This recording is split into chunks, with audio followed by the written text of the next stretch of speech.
Buenas tardes a todos y a todas las personas que nos están acompañando en esta octava sesión de la segunda edición del Seminario de Español como Lengua Extranjera para estudiantes del este y sureste de Asia.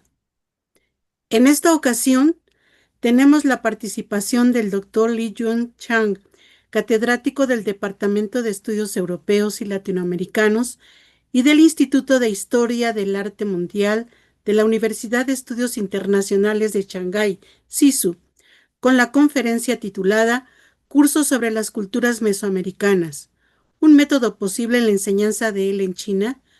Le damos la más cordial bienvenida a él y a todos ustedes. Este seminario está enmarcado en el proyecto PAPIME PE 403724, Materiales Complementarios Digitales de Enseñanza de Español como Lengua Extranjera para estudiantes chinos, coreanos, japoneses y vietnamitas. Quienes conformamos el comité organizador, los profesores Stephanie Macías, Edgar Pacheco, Adrián Franco y la de la voz Rosa Esther Delgadillo, y los becarios Jessica Alvarado, Jimena Mondragón, Tania Torres, Sofía Miscuat, Aile Rivera, Diego García, Alexis Mata, Demián Palacios y Nancy Segundo. Les hacemos una cordial invitación, asimismo, para que visiten nuestro sitio web del seminario, donde se pueden encontrar las grabaciones de las 17 sesiones anteriores del seminario. En este sitio nos pueden contactar a través del email sea@cpunam.mx. Además, tenemos un boletín que difunde las culturas de China, Corea, Japón y Vietnam.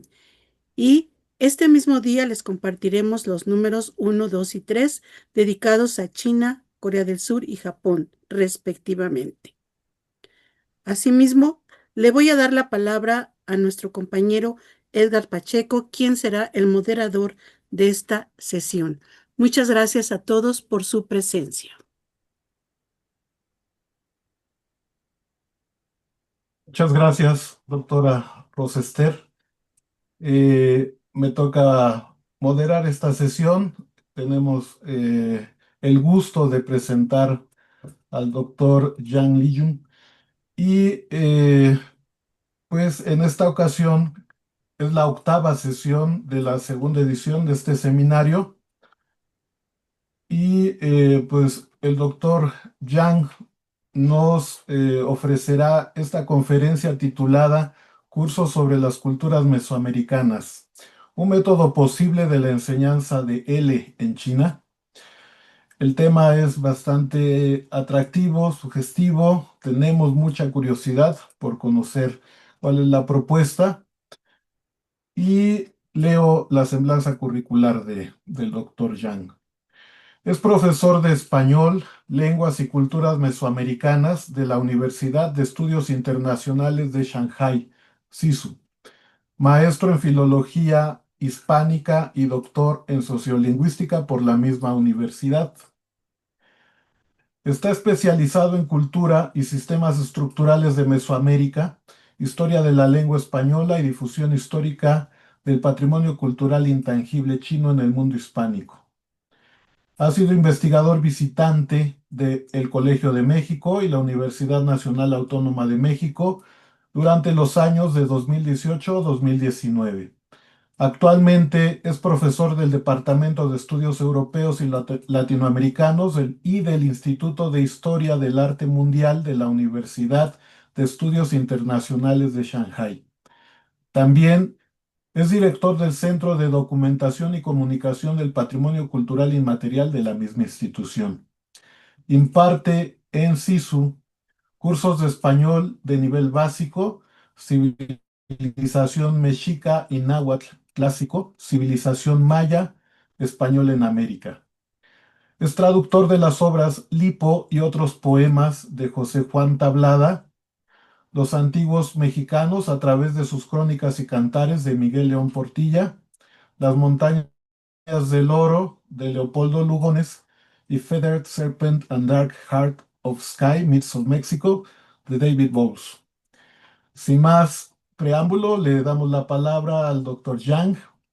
Muchísimas gracias. Bienvenidos a todos. Bienvenido, doctor Yang. Y lo escuchamos. Muy bien, muchas gracias, profesor Edgar. Este, Ahora comparto la pantalla. ¿Así se ve bien? Sí, muchas gracias. Ay, perdón. ¿Sí, verdad? Sí, sí, Ahora sí. ahora sí. Ah, muy bien. Pues muy buenas noches a todos. Muchas gracias por la invitación del CP de la UNAM. Muchísimas gracias por la coordinación del estimado profesor Edgar Pacheco. Yo estuve hace 6 años en México, en la UNAM, tomando seminarios sobre la cultura mesoamericana con los grandes maestros como Alfredo López Austin, Patrick Johansson y Elodie Dupey. Y recuerdo que en la última clase de Alfredo me regaló su libro recién publicado, Juego de Tiempos, y en ese momento hice una decisión, difundir los conocimientos sobre Mesoamérica en China. Sin embargo, al regresar a China descubrí que crear un curso no es tarea fácil. Un curso no es una entidad aislada, especialmente en nuestra universidad, centrada en los idiomas, las lenguas, donde los planes de estudio deben ajustarse al marco general de la pedagogía de lenguas extranjeras. Por lo tanto, eh, antes de abordar el tema de hoy, me gustaría esbozar la historia de los estudios y la enseñanza sobre Mesoamérica en China, junto con la presencia de las variantes y la cultura del español en América en nuestro panorama académico. El concepto de Mesoamérica, propuesto por el etnólogo alemán Paul Kirchhoff, designa un área cultural que abarca desde el centro y sur de México hasta el occidente de Centroamérica, caracterizada por un conjunto de rasgos compartidos: la agricultura del maíz, el calendario ritual de 260 días, la arquitectura piramidal, la escritura jeroglífica. Este marco teórico se consolidó en el ámbito académico occidental durante la segunda mitad del siglo XX y se convirtió en un paradigma fundamental para el estudio de las civilizaciones precolombinas como la maya, zapoteca, teotihuacana, mexica, etcétera. Y antes de los mediados del siglo XX, existía una teoría de que la palabra en chino Indian, proveniente de Indian, de inglés, que quiere decir indio en español, se debería interpretarse como Indian, que significa que la tierra de Yinshan está tranquila. Y al mismo tiempo se creía que la palabra Incha, que es Yinca en español, que eh, provino de Incha, casa del imperio Inshan. Esta teoría postula que tras la caída de la dinastía Shang, alrededor del 1046 a.C., algunos supervivientes podrían haber emigrado hacia el este, cruzando el puente terrestre de Bering o utilizando las corrientes oceánicas para llegar a América, donde se asimilaron a las poblaciones indígenas.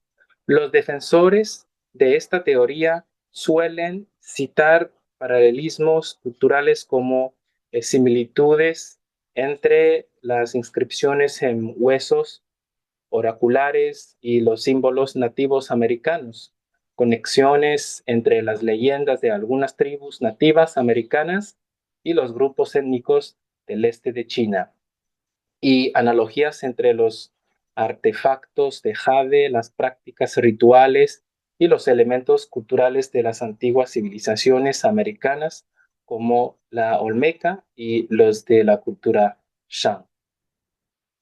Una noticia reciente relacionada con este tema aparece en un artículo del diario británico Daily Mail, en el que se afirma que arqueólogos estadounidenses han descubierto inscripciones en huesos oraculares de la dinastía Shang de China en varias paredes rocosas de Nuevo México, California y Arizona. En consecuencia, creen que el pueblo Shan llegó a América hace más de 3.000 años y que los nativos americanos son descendientes del pueblo de la dinastía Shang de China. Pero la verdad es que en las primeras etapas de la sociedad humana, cuando surgió la escritura, esta comenzó predominantemente con representaciones pictóricas o símbolos gráficos.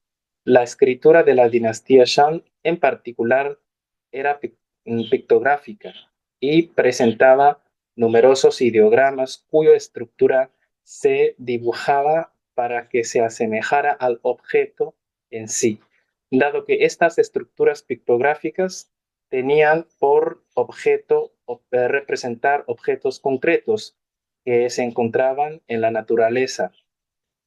Era inevitable que aparecieran formas similares cada vez que los miembros de las sociedades humanas intentaban representar fenómenos naturales mediante el dibujo.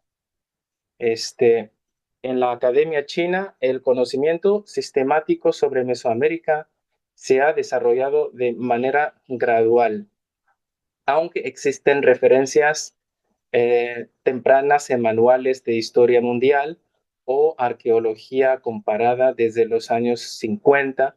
Los estudios especializados no comenzaron sino hasta finales del siglo XX, durante las décadas de 1950 a 1980. Los investigadores chinos conocían las civilizaciones mesoamericanas principalmente a través de traducciones o reseñas de obras occidentales.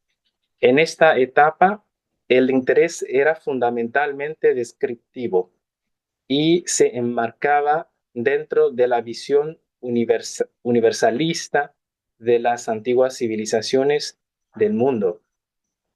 El profesor Li Chunhui es un pionero en el estudio de la historia latinoamericana en China.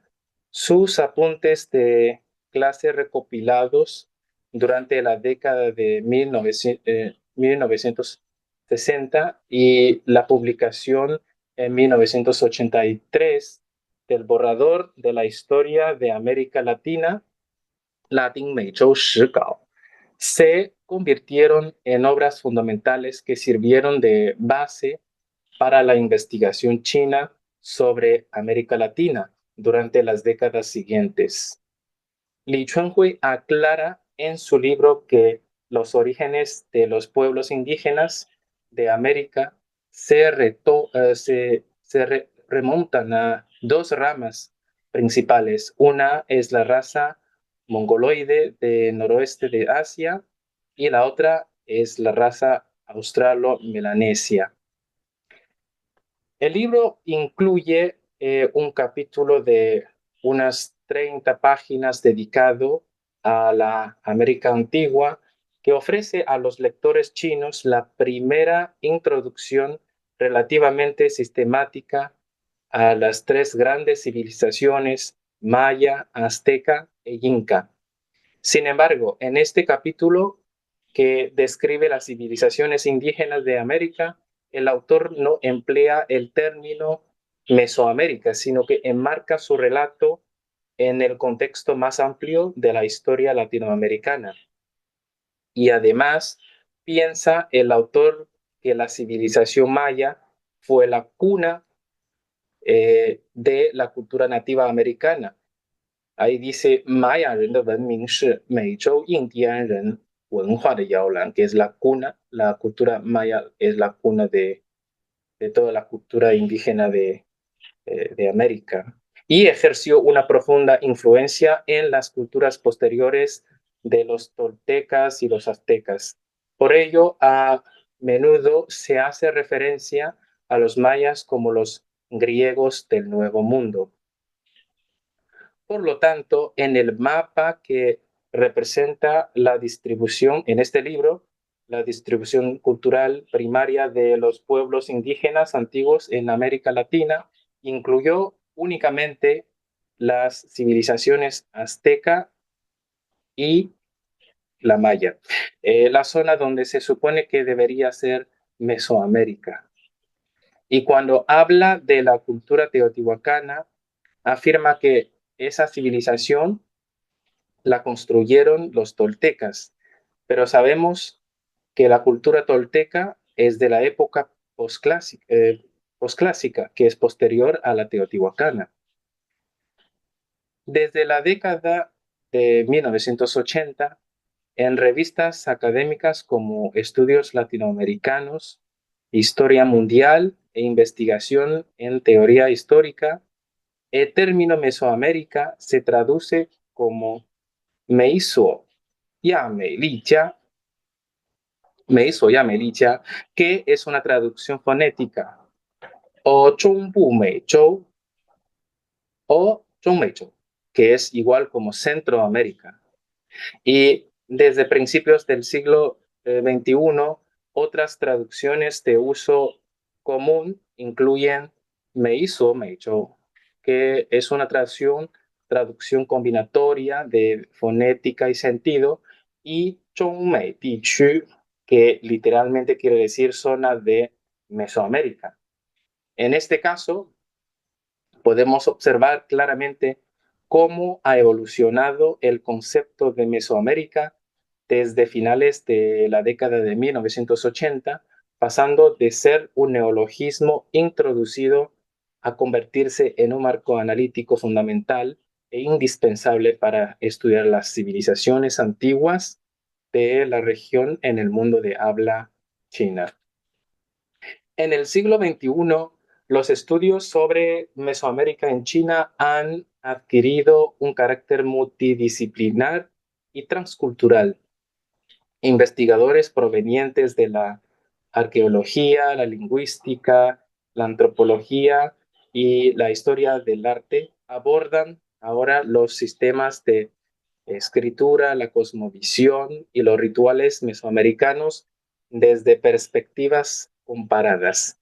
Algunos trabajos exploran paralelos entre los sistemas de notación calendárica maya y el calendario tradicional chino, o entre las concepciones del orden cósmico en el Popol Vuh y los textos clásicos taoístas.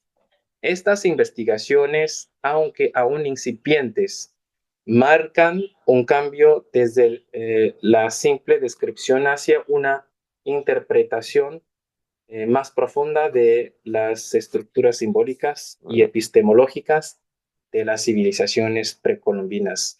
Mientras tanto, cada vez son más las obras introductorias sobre Mesoamérica que se traducen al chino y que abarcan temas como la mitología mesoamericana, como este Popol Vuh, la arquitectura, el arte maya, las ruinas de la zona arqueológica de Tajín y el imperio azteca, mexica. Sin embargo, estas traducciones proceden en su mayoría de países de habla inglesa. Desde la segunda década del siglo XXI, la arqueología china ha emprendido una estrategia activa de salida al exterior con el objetivo de ampliar su campo de acción más allá del territorio nacional e incorporarse a los principales escenarios de las civilizaciones antiguas del mundo. Esta orientación no solo refleja el proceso de internacionalización de la arqueología china, sino también la aspiración académica de participar desde una perspectiva empírica y comparativa en el estudio global de las civilizaciones. La participación china en el ámbito mesoamericano comenzó en el año 2015, cuando el Instituto de Arqueología de la Academia China de Ciencias Sociales, en colaboración con el Instituto Hondureño de Antropología e Historia, inició el proyecto titulado Centro de la Civilización Maya, Excavación Arqueológica y Estudios sobre la Civilización de Copán y Mesoamérica, dirigido por el investigador Li Xingwei, que es este doctor. Este proyecto constituye la primera intervención sistemática de un equipo arqueológico chino en una zona nuclear de la civilización maya. Pues el proyecto no solo demuestra las capacidades técnicas y organizativas de China en el ámbito arqueológico internacional, sino que también aporta nuevas perspectivas para el estudio comparativo de las civilizaciones y para la comprensión de la diversidad y la unidad de la experiencia humana. China en las primeras etapas de la investigación sobre la escritura maya siguió muy de cerca los logros académicos internacionales y acumuló una base importante. El lingüístico soviético Yuri Knorozov completó a mediados del siglo XX una lectura preliminar de la escritura maya, presentando sus resultados en el 10º Congreso Internacional de Ciencias Históricas. Zhou Youguang, conocido como el padre de Pinyin de China y miembro de la delegación china, advirtió de inmediato la relevancia de este estudio y lo tradujo al chino bajo el título Gu Ma Ya Wen Yanzhou Jianshu, publicado en 1962 en la revista Zhongguo Yuwen, o sea, Filología China. Esta obra abrió para la Academia China una puerta de acceso al estudio de las lenguas y escrituras mesoamericanas. Poco después, el libro La descodificación de la escritura maya fue traducido y publicado en China, aunque solo como material de circulación interna. En ese mismo número de Zhongguo Yuwen, la filología china, Zhou Youguang publicó un artículo titulado La descodificación de la escritura maya y su contribución a la lingüística comparada de la escritura, en el que sentó las bases y el valor de la comparación intercivilizatoria en los estudios de escritura. Más tarde, en su obra de 1998, Exploración preliminar de la lingüística comparada de la escritura, presentó reflexiones más maduras sobre la tipología de los sistemas de escritura desde una perspectiva comparativa. Lamentablemente, los esfuerzos de Zhou Youguang no generaron un impacto considerable en aquel contexto social. No fue sino hasta el siglo XXI cuando académicos chinos especializados en epigrafía retomaron este valioso legado intelectual. En la Universidad Normal del Este de China, por ejemplo, investigadores como Wang Xiaoping publicaron la obra El enigma de la escritura maya, que no solo ofrece una clasificación detallada con ejemplos de la escritura maya, sino que también introduce, aunque de manera preliminar, otros sistemas mesoamericanos como el mixteco y el zapoteco. Muchos estudios establecen comparaciones naturales entre la escritura maya y la escritura china en huesos oraculares y las inscripciones en bronce. Su enfoque abarca tanto los elementos estructurales de estas escrituras antiguas, como el uso de componentes pictográficos, ideográficos y fonéticos, como las características definitorias de sus respectivas civilizaciones, incluidos los calendarios astronómicos, los conceptos de realeza divina y las estructuras organizativas políticas. Este enfoque comparativo no pretende demostrar un origen común, sino que tiene como objetivo comprender mejor los rasgos compartidos y las características únicas de los sistemas de escritura y el desarrollo temprano de las culturas dentro de la gran narrativa de la civilización humana. Los académicos chinos continúan traduciendo al chino los últimos hallazgos de investigación, monografías y artículos de la comunidad académica internacional, al tiempo que producen artículos de revisión que proporcionan recursos de aprendizaje inestimables para un público más amplio de entusiastas de la historia y la arqueología dentro de China. Una nueva generación de estudiantes de posgrado y jóvenes académicos se está embarcando en proyectos de investigación altamente especializados, tales como el desciframiento, lectura y análisis de las inscripciones en monumentos mayas específicos, estudios sobre el significado simbólico de la terminología política maya y análisis léxico y gramatical utilizando recursos digitales. Entre los principales enfoques temáticos sobre el estudio de Mesoamérica en China desde el siglo XXI destacan los estudios de tipología civilizatoria y comparaciones entre Mesoamérica y las antiguas civilizaciones del Viejo Mundo, el análisis de los sistemas de escritura e iconografía mesoamericanos, las investigaciones sobre la cosmovisión y la religión en diálogo con las filosofías orientales y los estudios de arte y arqueología material y las perspectivas contemporáneas sobre la transmisión cultural y el patrimonio inmaterial de los pueblos indígenas de México y Centroamérica. A pesar de estos avances, persisten ciertos desafíos estructurales, entre ellos la escasez de especialistas que dominen las lenguas originales como el náhuatl, el maya clásico, otomí, mixteco, etc. La falta de acceso directo a fuentes primarias y la limitada cooperación académica con instituciones latinoamericanas.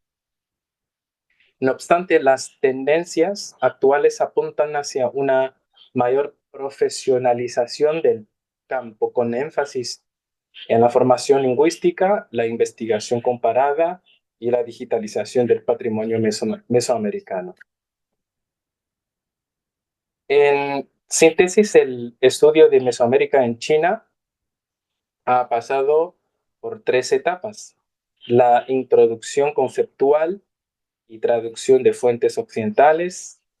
Luego viene la institucionalización académica dentro de los estudios latinoamericanos y la expansión interdisciplinaria y comparativa en el contexto de la globalización del conocimiento. Aunque el campo sigue en consolidación, la creciente atención hacia las civilizaciones americanas no solo enriquece la comprensión de la diversidad cultural del mundo antiguo, sino que también aporta una perspectiva oriental al diálogo internacional sobre los orígenes y las formas múltiples de la civilización humana. Ahora bien, todo lo anterior resume la historia general de la investigación académica china sobre Mesoamérica y sus lenguas y escrituras, revelando que este campo se encuentra aún en una fase incipiente en mi país. Entonces, en el contexto de la enseñanza del español integrada en el plan de estudios, ¿qué papel desempeña este contenido cultural? Sabemos que la investigación científica en un campo concreto, aunque ayuda, no siempre se corresponde necesariamente con la enseñanza de conocimientos dentro de ese mismo campo. Por lo tanto, examinaremos ahora la enseñanza de la cultura mesoamericana en China dentro de su contexto pedagógico. Y para comprender el estatus de la cultura mesoamericana como representante del patrimonio histórico y las tradiciones de México y varias naciones centroamericanas dentro de la enseñanza del español en China, vale la pena examinar primero las actitudes hacia la lengua y la cultura españolas en toda América Latina que tienen los profesores, los estudiantes y los materiales didácticos dentro del entorno de la enseñanza del español en China. Así que me gustaría primero aprovechar esta oportunidad para tratar este tema de las actitudes lingüísticas y culturales que he observado entre los estudiantes, los profesores y los materiales didácticos durante mis 8 años de enseñanza del español en el microambiente de la planificación lingüística del aula. Durante casi 30 años, el libro de texto de español utilizado en la mayoría de las universidades chinas se titula Español Moderno, que se actualizó en 2014 y actualmente se utiliza la última edición. Al igual que otros libros, otros libros de texto de español disponibles en las librerías chinas, esta publicación no hace mención alguna en sus instrucciones o prólogos sobre los orígenes del material en español que contiene, ni sobre las posibles diferencias de uso derivadas de las variantes del español. La enseñanza tradicional de idiomas en China ha puesto un énfasis considerable en la transmisión de conocimientos gramaticales, aunque en los últimos años se ha incorporado cada vez más la formación oral basada en diferentes contextos o situaciones. Los resultados parecen haber sido limitados. Examinemos ahora el contenido del libro para observar la selección y la orientación proporcionadas en relación con la cultura del mundo hispanohablante y las diversas variantes de la lengua española. Ejemplo, a nivel fonético y fonológico, en el libro se dice que se pronuncia de forma apico-alveolar. Ahí dice, 舌尖靠拢上齿龈, que es apico-alveolar, es como sa, se, si, so, su, sano, masa, seno, ese, así, sima, eso, soso, suma, supo. Es decir, se articula con la punta de la lengua ápice tocando ligeramente los alveolos. Es muy evidente que es la variación del centro y norte de España. Y en el español latinoamericano, el español andaluz y canario, esta pronunciación general es predorso alveolar, como sano, masa, seno, s, etc. Articulada con el dorso anterior de la lengua frente a los alveolos. Y a nivel sintáctico, por ejemplo, en la enseñanza de las conjugaciones verbales, el libro de texto español moderno adopta el español peninsular como norma sin hacer hincapié en el uso en los países hispanohablantes de América. Por ejemplo, El pronombre vos apenas se reconoce en la enseñanza del español en las universidades chinas. Y en la mayoría de los casos, cuando los estudiantes desean referirse a la segunda persona del plural, su primer instinto es utilizar vosotros en lugar de ustedes. Bueno, la mayor fortaleza de este libro de texto radica en su enfoque paso a paso para desglosar los puntos gramaticales fundamentales del español. Su estructura lógica y rigurosa lo hace especialmente adecuado para los estudiantes chinos acostumbrados al estudio sistemático y al resumen de reglas. Sin embargo, este libro de texto también tiene limitaciones, como que su material lingüístico no es lo suficiente auténtico. Algunos textos y diálogos se recopilaron con el fin de explicar la gramática y el vocabulario, por lo que se alejan del entorno lingüístico real de los países hispanohablantes y parecen algo académicos u obsoletos. Además, este libro de texto da prioridad al aprendizaje sobre la adquisición. Pone un énfasis excesivo en la transmisión de conocimientos gramaticales y en los ejercicios escritos, mientras que descuida relativamente el desarrollo de las habilidades de comunicación oral, la comprensión auditiva y la conciencia cultural. He aquí un claro ejemplo que ilustra el desequilibrio en el conocimiento cultural que se presenta en el libro de texto. Al hablar de las culturas de los países hispanohablantes, se citan 6 ejemplos, que son la isla de Pascua, la ruina de teatro y anfiteatro de Mérida, la pintura mural prehistórica de Altamira, la Dama de Leche, el Machu Picchu y las pirámides de México. Los sitios arqueológicos de España ocupan 3, que ya es la mitad, comparado con la inmensidad territorial y cultural de Hispanoamérica. Lo que se presenta aquí es muy poco. Bien, en los últimos años han aparecido también numerosos libros de texto de español destinados a aulas de segunda lengua extranjera. Y el fenómeno centrado en las variantes lingüísticas y culturales de España no solo no ha disminuido, sino que se ha intensificado. Por ejemplo, en un libro que se llama Caminante, la primera oración exclamativa que van a aprender los principiantes alumnos es qué guay.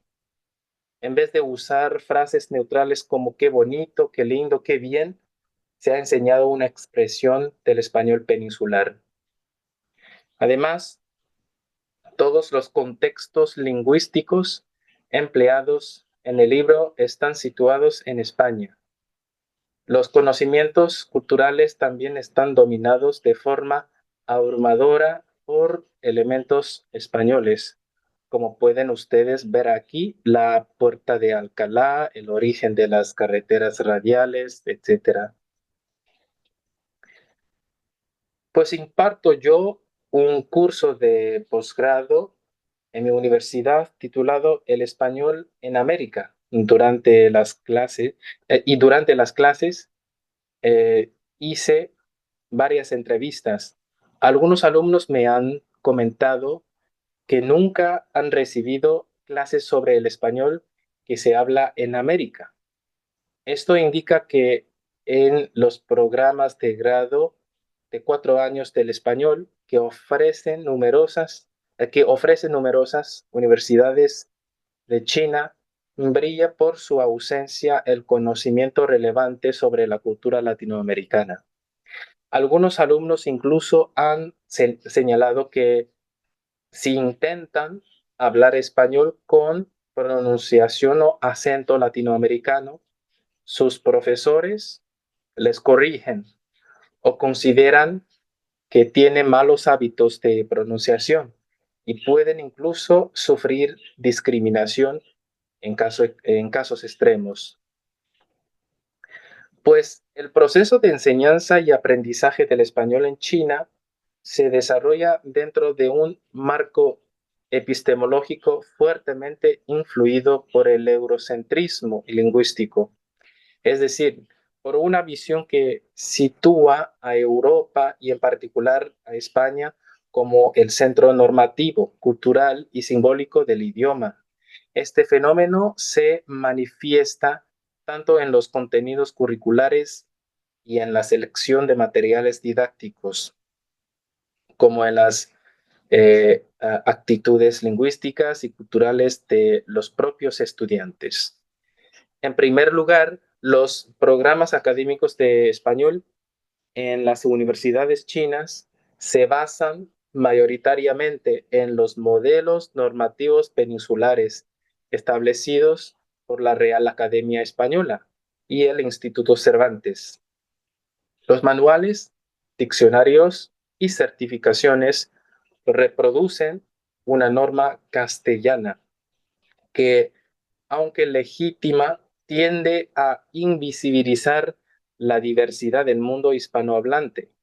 En consecuencia, los estudiantes chinos suelen percibir el español peninsular como la variedad correcta o superior, mientras que las variantes latinoamericanas son consideradas informales o periféricas.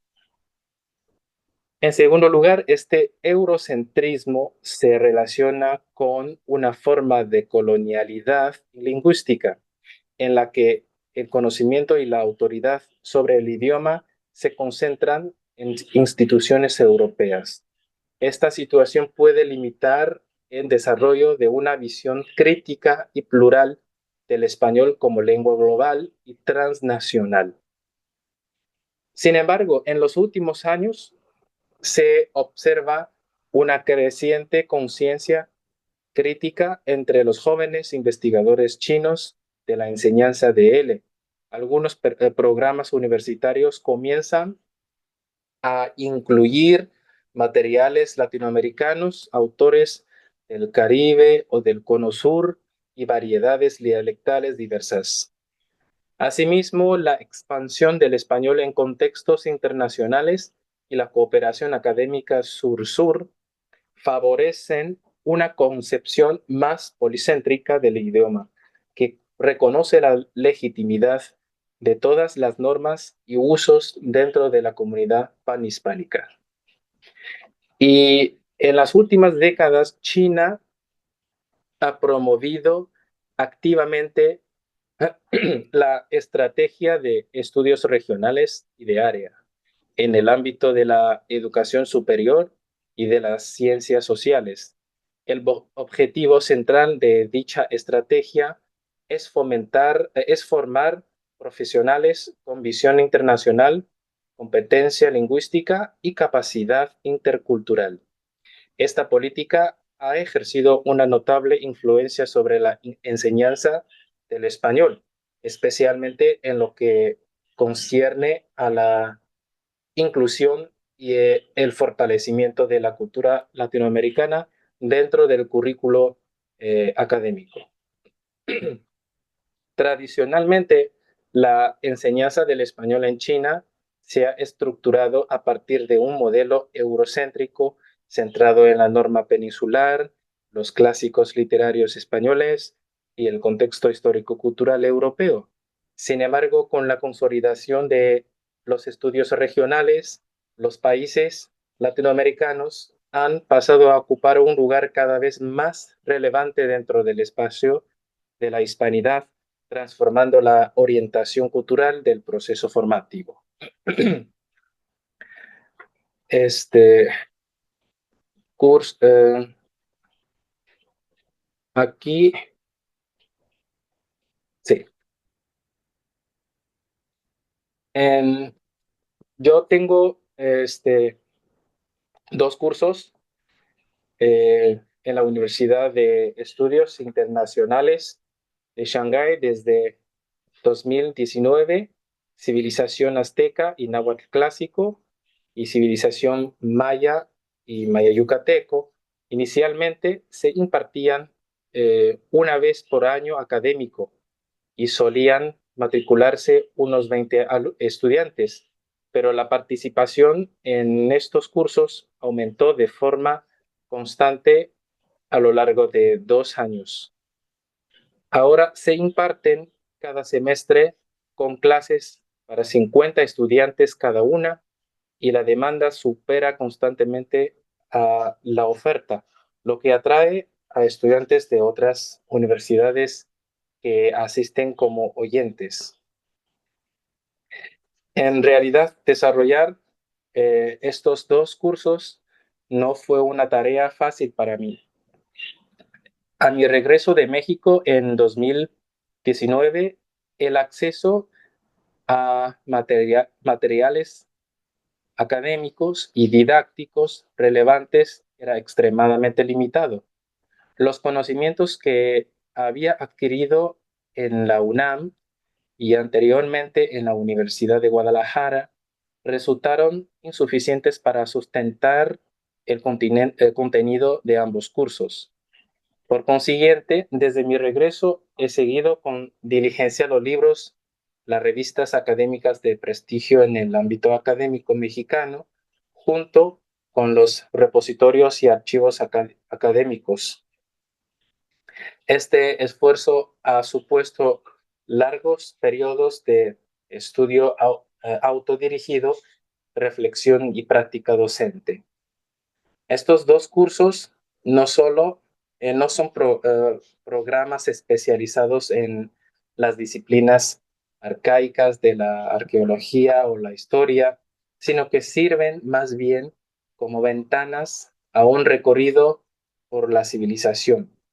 Su objetivo principal es guiar a los estudiantes no especialistas por los misteriosos mundos de las dos civilizaciones indígenas de Mesoamérica, la maya y la azteca, disipando las impresiones parciales fomentadas por la cultura popular, como las películas o videojuegos, y proporcionando una comprensión sistemática de su auténtica historia, sociedad, cultura y creencias. En cada lección exploramos las civilizaciones a través de diversos temas que abarcan sistemas políticos, creencias religiosas, sistemas de escritura y calendarios. Artes arquitectónicos, organización social, panteones y deidades, música e instrumentos musicales, así como festivales y celebraciones. Durante las sesiones examinaremos colectivamente el significado de las imágenes, brindando a los estudiantes un amplio espacio para la contemplación y la imaginación. Simultáneamente, dentro del marco del multiculturalismo global, realizamos análisis comparativos con culturas de diversas regiones del mundo. Aquí tenemos dos ejemplos de las civilizaciones mexica y maya, respectivamente, de Códice Boturini, en los que desciframos juntos estelas y códices antiguos, aunque se presentan en formato digital. Se ha hecho todo lo posible para garantizar que se trate de materiales arqueológicos auténticos. En cuanto a la metodología docente, también busco la diversidad.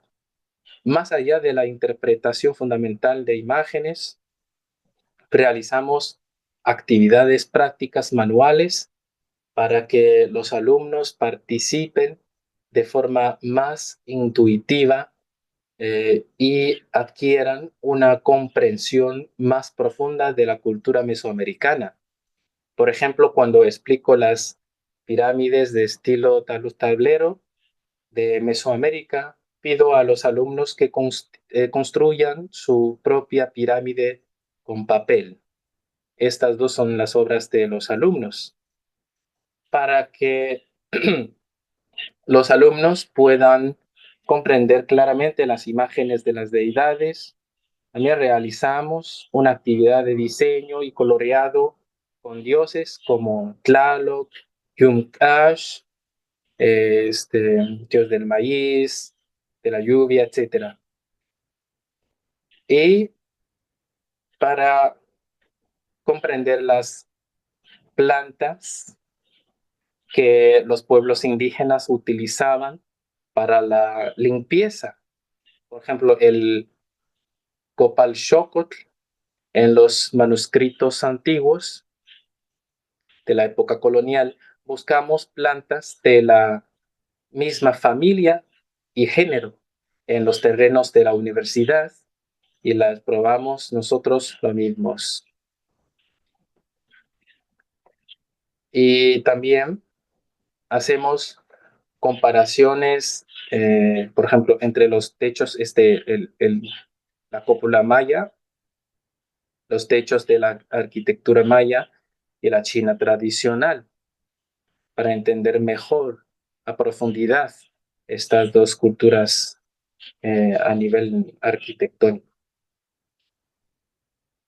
Y también utilizo ejemplos de la lengua china, de la tibetana, para que los alumnos puedan entender mejor qué es el tipo ergativo absolutivo en la tipología gramatical del idioma maya. Y también encontré unas páginas recopiladas por la UNAM de las canciones populares en el área de habla maya de Yucatán, y interpretamos una canción de ellas.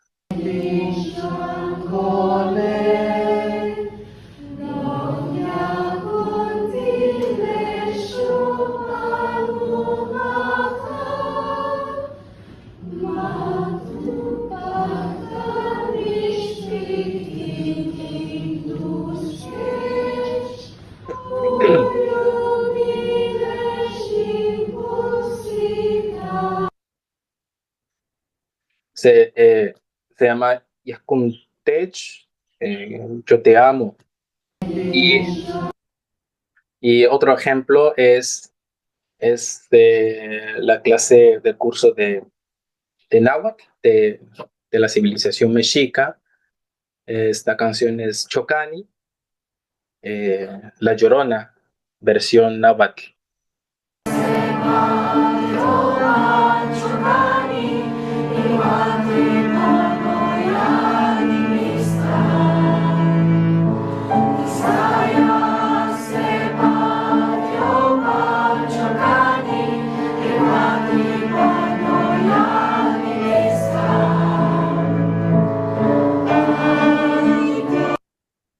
De hecho, este chico que toca el piano y otra chica está detrás que toca el violonchelo también son del mismo grupo.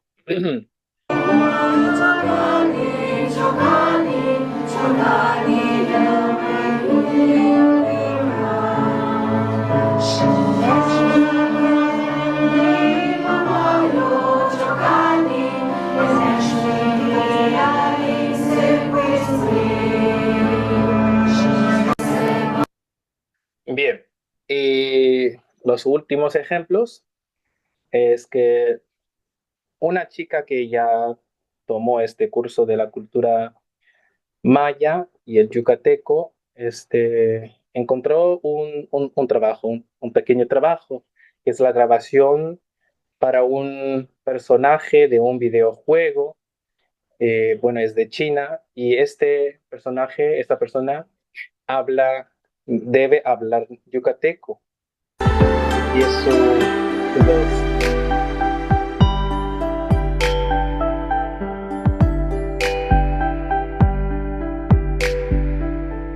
kuli kilek-in. Bishabel, shkatlemaya woho ben. Le cacao, taak-in. Hanal, shansibal. Bien. Y otra también hizo una traducción de subtítulos para un documento de la cultura maya.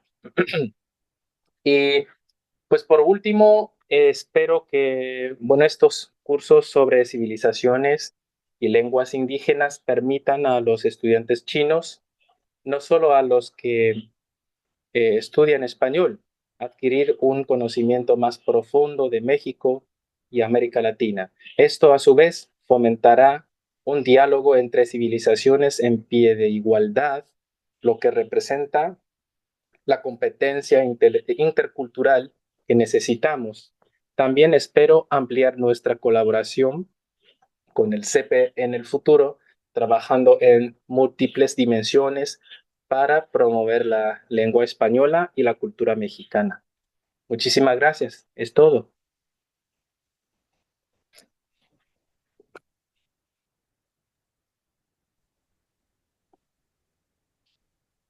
Muchísimas gracias, doctor Yang.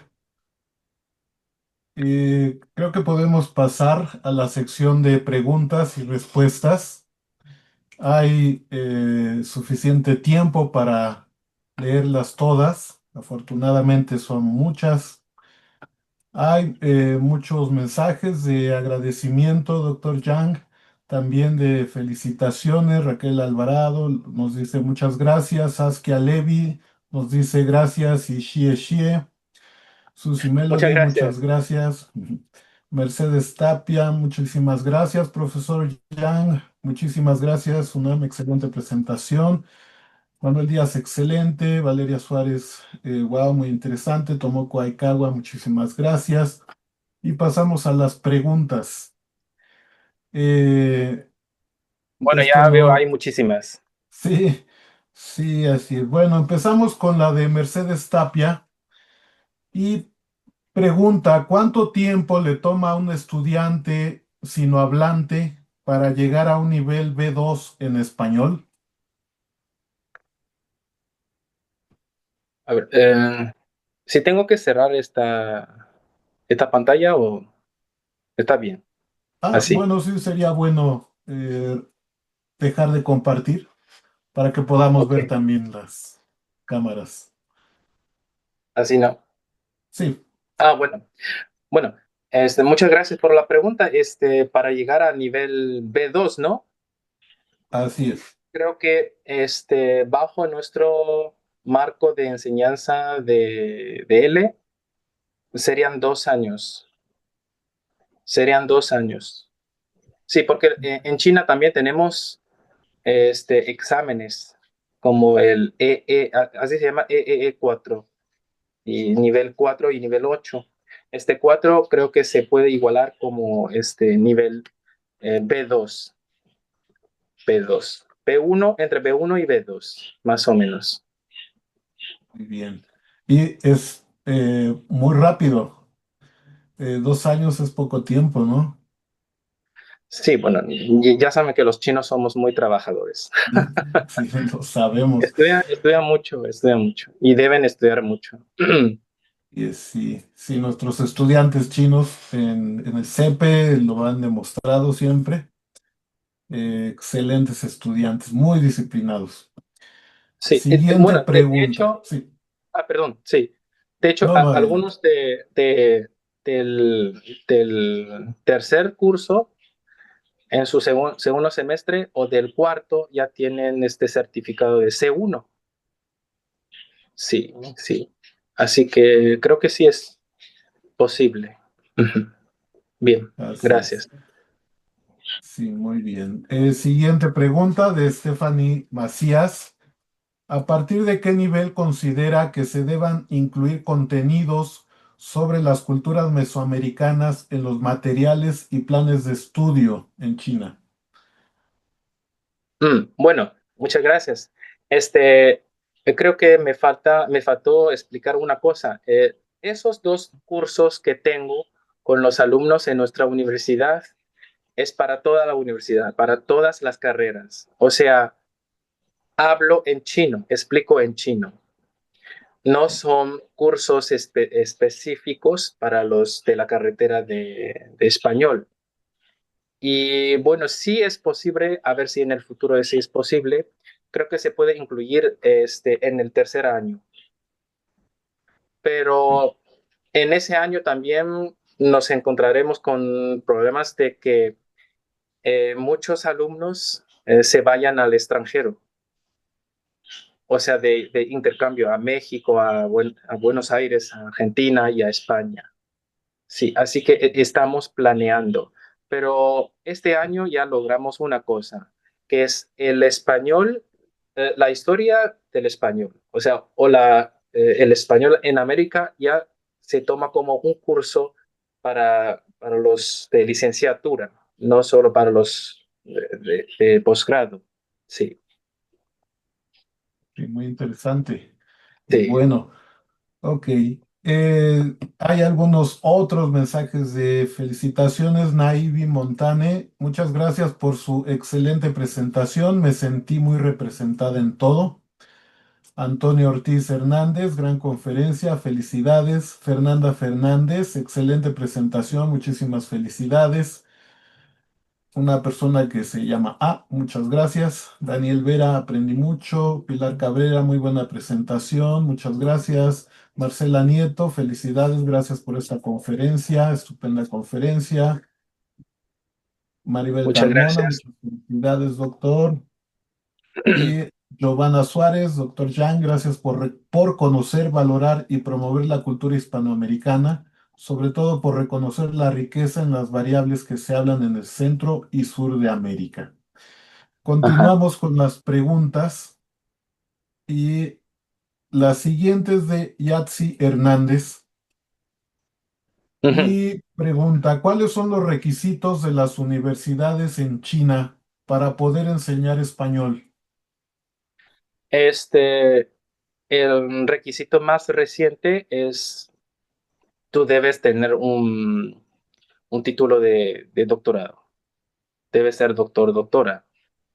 Especializada en la enseñanza del español o la literatura hispánica, letras hispánicas. Sí, algo así. Muy bien. La doctora Rosester Delgadillo pregunta, bueno, primero dice gracias por esta excelente presentación y la pregunta, ¿qué bibliografía emplea en su curso del español en América? Por ejemplo, libros de A la Torre, sí, mil y un años del español, ¿no?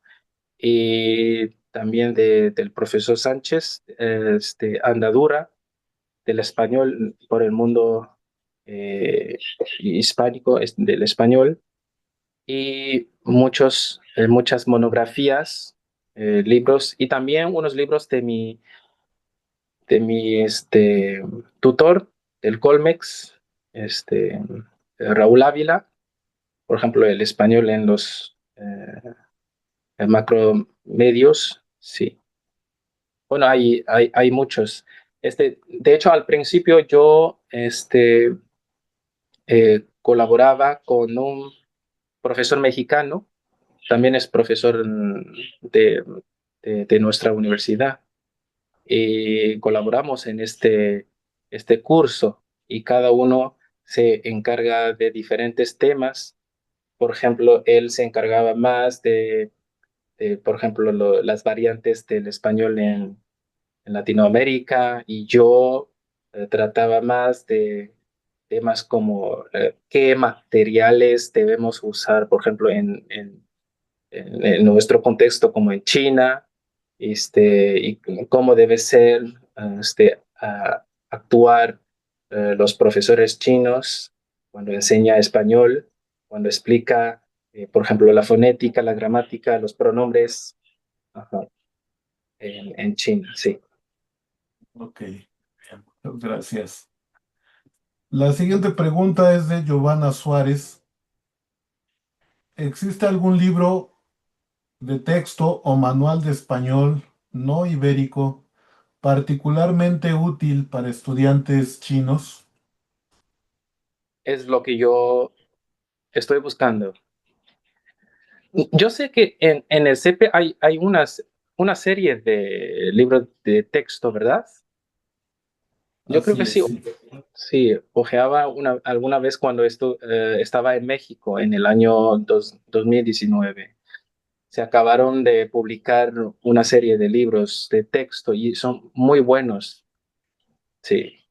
Sí, Pero no, es que nosotros, los profesores, no podemos decidir por nuestra propia cuenta qué material debemos mm, usar, sino con reuniones, sí, con charlas, y también se debe hablar con la universidad, sí, con muchos departamentos para decidir. Y principalmente preferimos libros escritos por los chinos, sí. Es la ok. situación ahora en China, sí. Mm. Sí, esto que nos cuentas parece ser que es la misma situación en Japón, en Corea, que son las Ajá. universidades en estos países las que deciden cuál es el manual que se va a usar a nivel institucional, pero no solo eso, también son los profesores que trabajan a nivel local los Sí, que producen sus propios manuales, ¿no es así?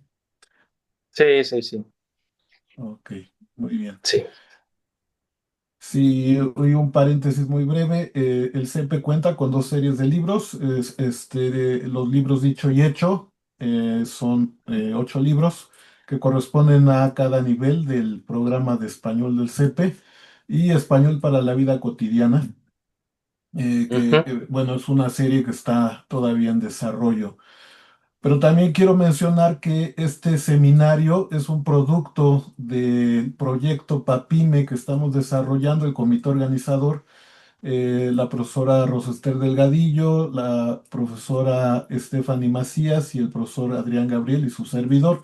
Estamos trabajando también en materiales de español enfocados en estos estudiantes, estudiantes chinos de Taiwán, de Corea del Sur, Vietnam, etcétera. Esperamos también ir generando más materiales con colaboración de profesores como el profesor Yang y otros profesores que han participado en el seminario. Es un proyecto de largo plazo y pues bueno, estaremos compartiendo con ustedes los materiales cuando los tengamos listos.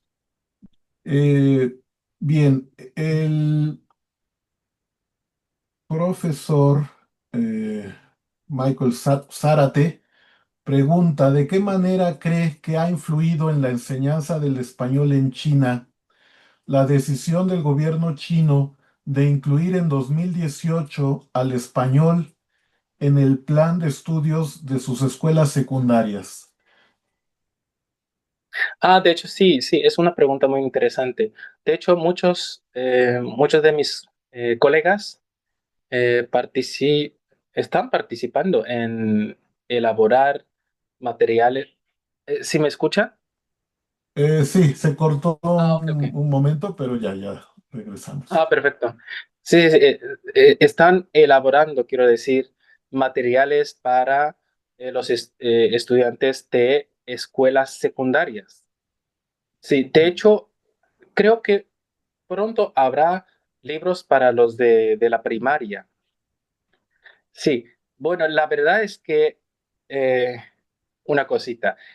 Generalmente los exámenes del español, del alemán, del japonés, que a estos idiomas llamamos tradicionalmente lenguas pequeñas, 小语种. Bueno, aunque ya no son pequeñas. Esos exámenes generalmente son más fáciles. Por eso hay cada día más estudiantes prefieren elegir, por ejemplo, el español o ruso o alemán como su lengua extranjera en vez de inglés para si participar en el examen de la para entrar en la universidad, sí. Ok, muy bien. El profesor Juan Carlos Moyano López, que me parece que está encendiendo su cámara y es director de la Asociación Canela en Japón. Nos da mucho gusto que nos acompañe. Quizá quiera abrir su micrófono y hacer la pregunta de viva Bueno, voz. muchas gracias a Edgar y a todos y al profesor Sam por esta excelente charla. Yo estoy en Japón, vivo en Tokio y como ha dicho, pues sí, soy presidente de Canela, que es Confederación Académica Nipona Española y Latinoamericana, y tenemos nuestro próximo congreso en mayo en Hiroshima, así que ya les invito a que consulten si quieren la página web y pueden enviar incluso si quieren sus propuestas de ponencia a todos los asistentes, ¿no? Mi pregunta iba un poquito más por el número de universidades, número de estudiantes que estudian español no como lengua de especialidad, porque esos datos sí que Ajá. están publicados, sino como segunda lengua extranjera. Si conoce algún artículo, algún libro que ofrezca esos datos, ¿no? Y qué porcentaje de profesores nativos vienen de países hispanohablantes que no sean España, que no sean de Europa, ¿no? Esas eran mis preguntas. Muchas gracias de nuevo. Muchas gracias, profesor. Un gusto conocerte. Muy buenas preguntas, interesantes, ¿no?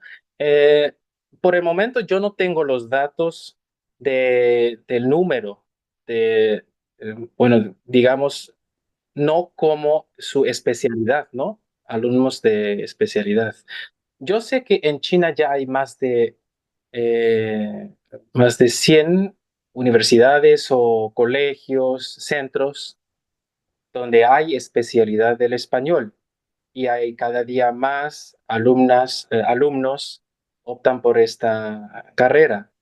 Y hay otros centros como Instituto Cervantes, ¿no? Donde también se dan cursos del español, pero de esos datos no sé, no estoy seguro, pero debe haber artículos sobre este tema.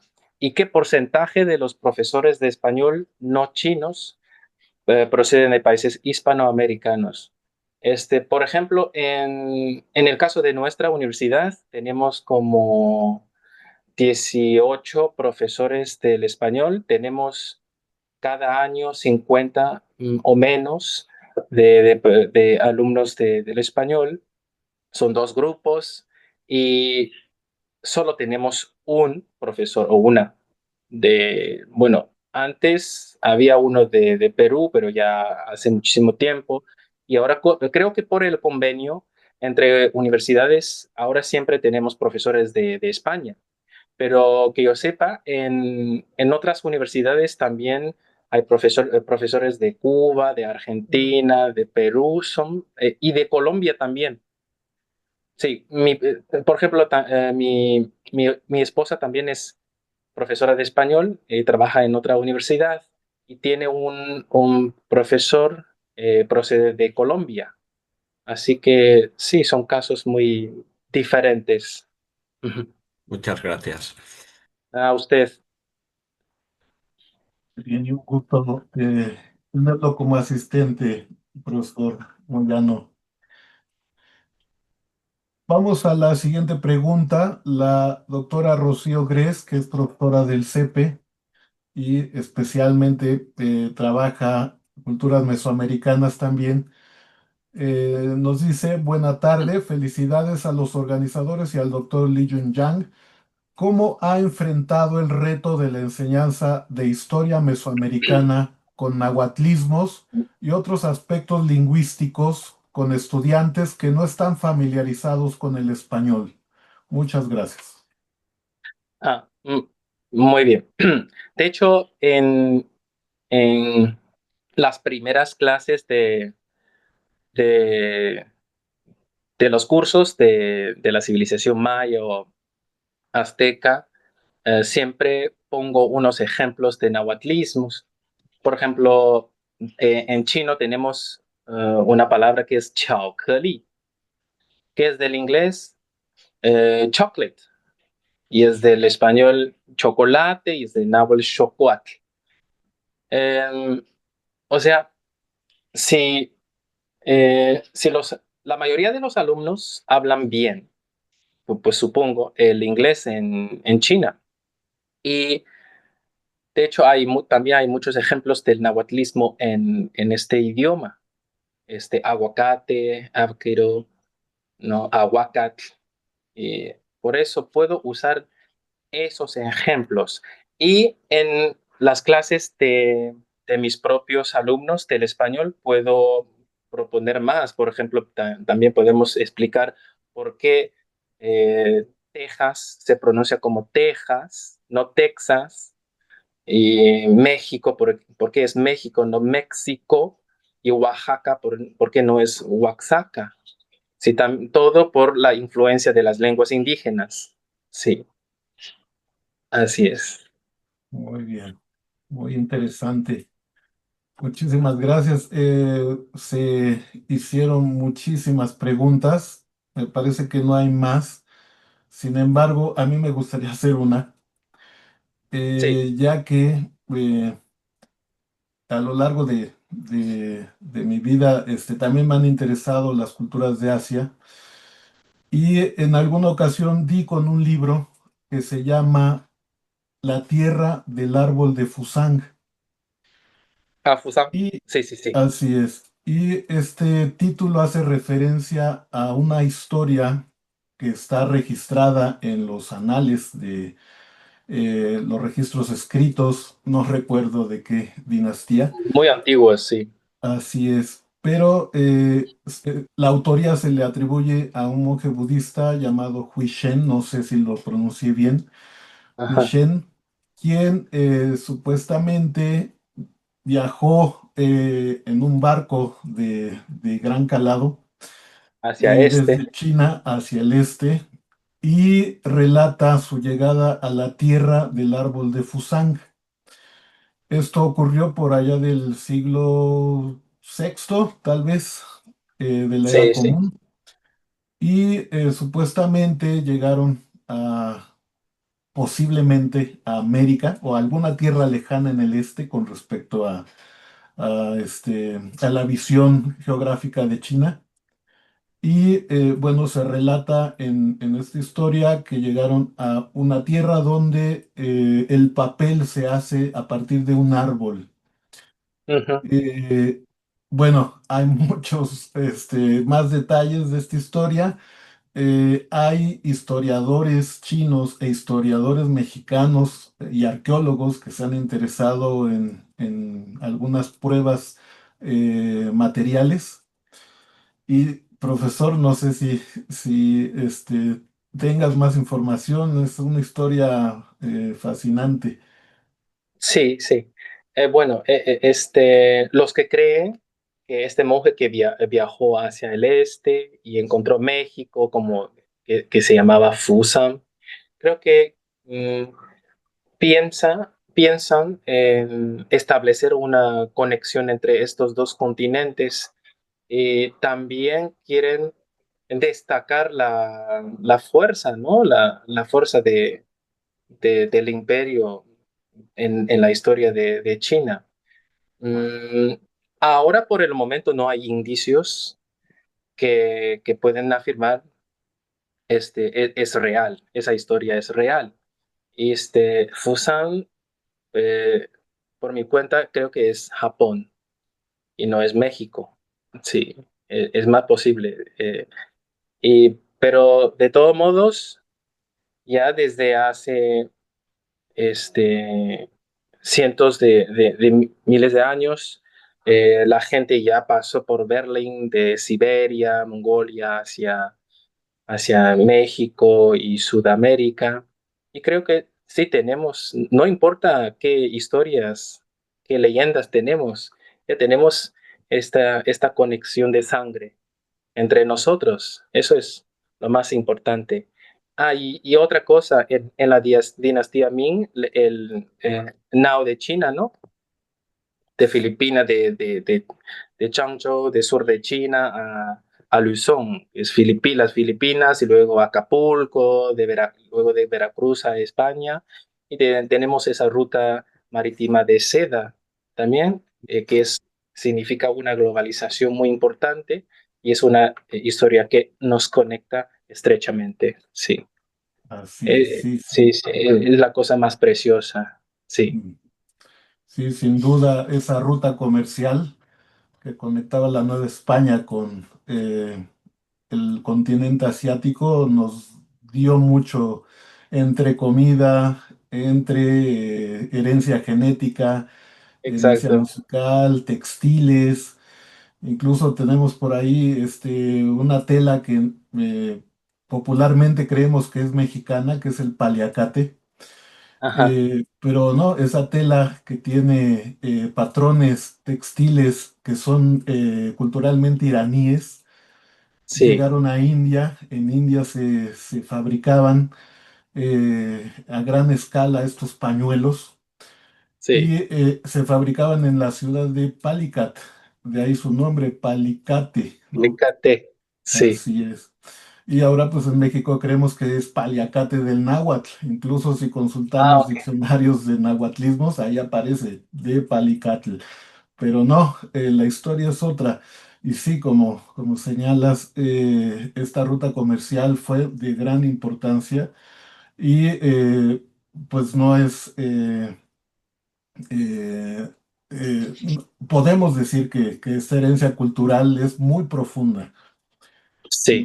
Y sí, involucra genética, involucra alimento, vestido, algunas palabras por ahí, etcétera, ¿no? Sí, de hecho, en mi próximo viaje que estoy planeando para ir a México, quiero confirmar, investigar una cosa que es, dicen que hay una técnica de artesanía que llegó de China a México, es el enconchado, Ujú. o sea, poner las láminas, piezas de conchas incrustadas en maderas. Y en México sí hay, no sé, ahora sí se sigue esta técnica. Así es, sí, Es sí, de China, sí, creo todavía, que sí, ¿no? Sí, sí se ajá, producen. ah, ok. Sí, y dice En la profesora Ixmiquilpan, Rosales, ujú, en Xmiquilpan, Hidalgo, gracias. ¿no? Sí, y bien, tal vez, profesor, quieras proporcionar tu correo electrónico por si hay algunos profesores que quieran Claro, contactarte.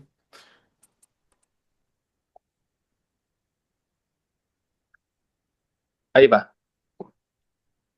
Así es. Sí, también aprovechando que está el profesor Juan Carlos Moyano, ahí platicando con uno de nuestros ponentes, el doctor Lee Yehak, surgía la duda de dónde viene la palabra horchata. Y la horchata, pues se pelea su origen entre México y España, pero queda la duda si la horchata no es filipina. Entonces habrá que investigar, ¿no? De horchata, no. Sí, la primera vez que pruebo horchata fue en México, sí. Pero En aquel, me parece, sí. sí, no sabía de qué, bueno, de qué está hecha. ¿De almendra o de...? No estoy seguro. Pero España dice que es de allí, ¿no? Chufa, ¿verdad? Dicen en España. En la chufa. Pues precisamente ahora estoy a punto de pedir para mi universidad el diccionario histórico de la lengua española, que habla del origen de de- las palabras. Buscaré si horchata es una de ellas. ¿Eh? Muy bien, sí. ya, Sí, ahí esto habla de nuestra herencia común, que es Eso tan es. extensa. Muy de bien, arroz. Sí, así es. Sí. Muy bien. Pues un gran gusto contar con su presencia. No hay más preguntas. Me parece que podemos pasar a los agradecimientos. muchas gracias. Al contrario.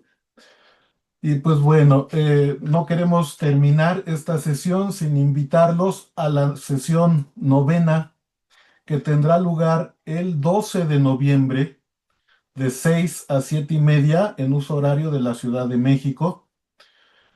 Para esta ocasión, la maestra María de la Luz Munguía Castillo, profesora del CEPE, nos presentará una conferencia sobre su curso llamado curso en línea de español como lengua extranjera. Mi primer contacto con el español. Seguro será de gran interés para todos ustedes. No falten, repito la fecha, el 12 de noviembre de 6 a 7:30 en uso horario de la Ciudad de México. Queremos también agradecer todo el apoyo técnico que siempre nos brindan Maribel Carmona, jefa del Departamento de Tecnología Educativa, y de Carlos Montert, miembro también del Departamento de Tecnología Educativa del CEPE. Alberto Medrano, jefe de Comunicación y Vinculación, por su ayuda con la difusión de las actividades del seminario en las redes sociales del centro. A Sácil Sobrevilla, coordinadora de español, al maestro Luis Miguel Samperio, secretario académico, al maestro Jorge Jiménez Rentería, secretario general, y a la licenciada Ana Elsa Pérez, directora del CEPE, por su invaluable apoyo para la realización del seminario. También agradecemos a ustedes y les reiteramos nuestros agradecimientos por habernos honrado con su asistencia en esta sesión y en las sesiones anteriores y en las futuras. Por favor, sigan asistiendo. Muchísimas gracias.